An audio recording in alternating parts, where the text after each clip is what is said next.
Good morning, my dear students. I am Rajeshwari Patra, your maths teacher. I welcomes you to the maths class. Hope you all are well and fine, living inside the home, staying safe. Okay, thanking you. Let's start our new topic. Long and short. बच्चों, अभी जो नया chapter हम लोग शुरू करने जा रहे हैं उसका शीर्षक है लॉन्ग एंड शॉर्ट। बच्चों, मुझे कुछ क्वेश्चंस पूछना है कि लॉन्ग का मतलब लंबाई और शॉर्ट का मतलब शॉर्ट। लॉन्ग एंड शॉर्ट आप लोग जानते हो, ठीक है। लॉन्ग मतलब कितना लंबा है और शॉर्ट मतलब थोड़ा छोटा है, ठीक है। तो बच्चों, ये लंबा और छोटा हम कब मेजर करते हैं, कौन कौन सी समय में हम लोगों को ये सब मेजरमेंट नापना जरूरी हो जाता है। जैसे कि कुछ चीज़ों की लेंथ हम मापना चाहते हैं तो हम लोग लॉन्ग एंड शॉर्ट के अनुसार मापते हैं, है ना। तो बिल्कुल उसी तरह बच्चों, लॉन्ग एंड शॉर्ट का मतलब होता है कि कोई भी चीज़ को नापने के लिए हम लोग जो मेज़रमेंट का तरीका, ऊंचाई को मापना हो या फिर लंबाई हो या फिर चौड़ाई हो, ठीक है, ये सबको नापने के लिए हम जो तरीके का इस्तेमाल करते हैं उसको हम लॉन्ग एंड शॉर्ट में पढ़ेंगे। तो बच्चों, अगर कुछ चीज़ें ऐसे होते हैं जिसको कि नापने के लिए यूज किया जाता है, मुझे बताओ आपकी ज्योमेट्री बॉक्स में वैसे कौन सा चीज़ है जिसको कि आप कोई भी चीज़ की छोटे छोटे चीज़ों की लेंथ को नापने के लिए यूज करते हो। Very good, your answer is 100% correct. Your answer is scale, ठीक है। आपके पास जो रूलर है यानी कि स्केल है उसके द्वारा आप नापते हो ना। Very good.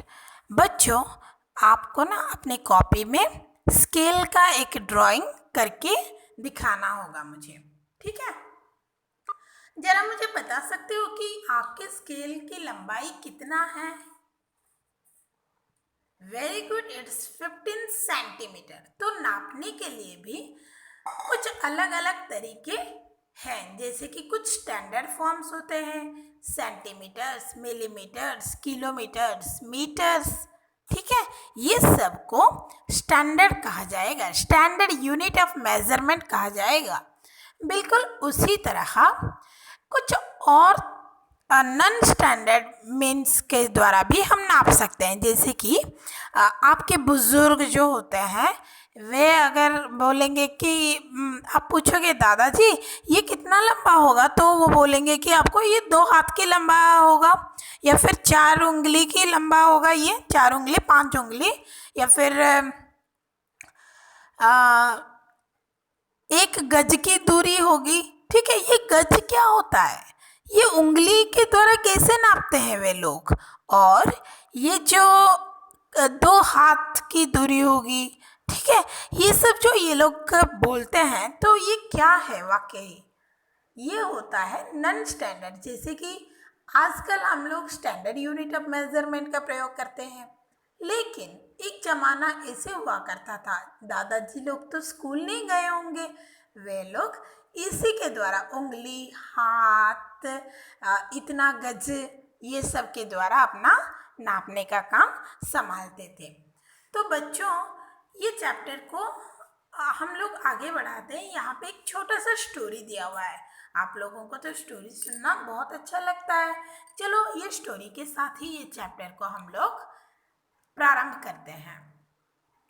Lali is sitting Lali is selling things at her father's shop. A farmer comes to buy rope.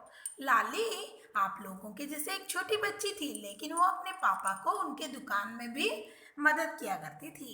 वो अपने दुकान में बहुत सारी चीज़ें बेचते थे। तुरंत ही एक किसान वहाँ आ गया और उसको रस्सी चाहिए थी। सो किसान ने बोला, can you give me 7 arms rope. ये तो देखो 7 आर्म्स रोप, तो here is your 7 arms rope. Lali ने अपने हाथों में, आर्म का मतलब होता है बाजू, ठीक है, बाजू तक का 7 बाजू को नाप लिया, एक बाजू को नाप लिया, फिर इसी को ही फोल्ड करते करते 7 फोल्ड्स कर दी और उसी को ही दे दी फार्मर को। But this is only 6 arms long. Farmer फिर से बोलने लगा, अरे तुम ये क्या कुछ गलत दे रही हो तुम, तो ये तो 6 आर्म्स हो रहा है मेरे आर्म से। लेकिन आपको जरूर याद रखना होगा कि बच्चों का आर्म्स और बड़ों का आर्म्स में बहुत अंतर होता है ना बच्चों? आपके हाथ की लंबाई जितना होता है, क्या आपके पापा के भी हाथ की लंबाई उतना होता है?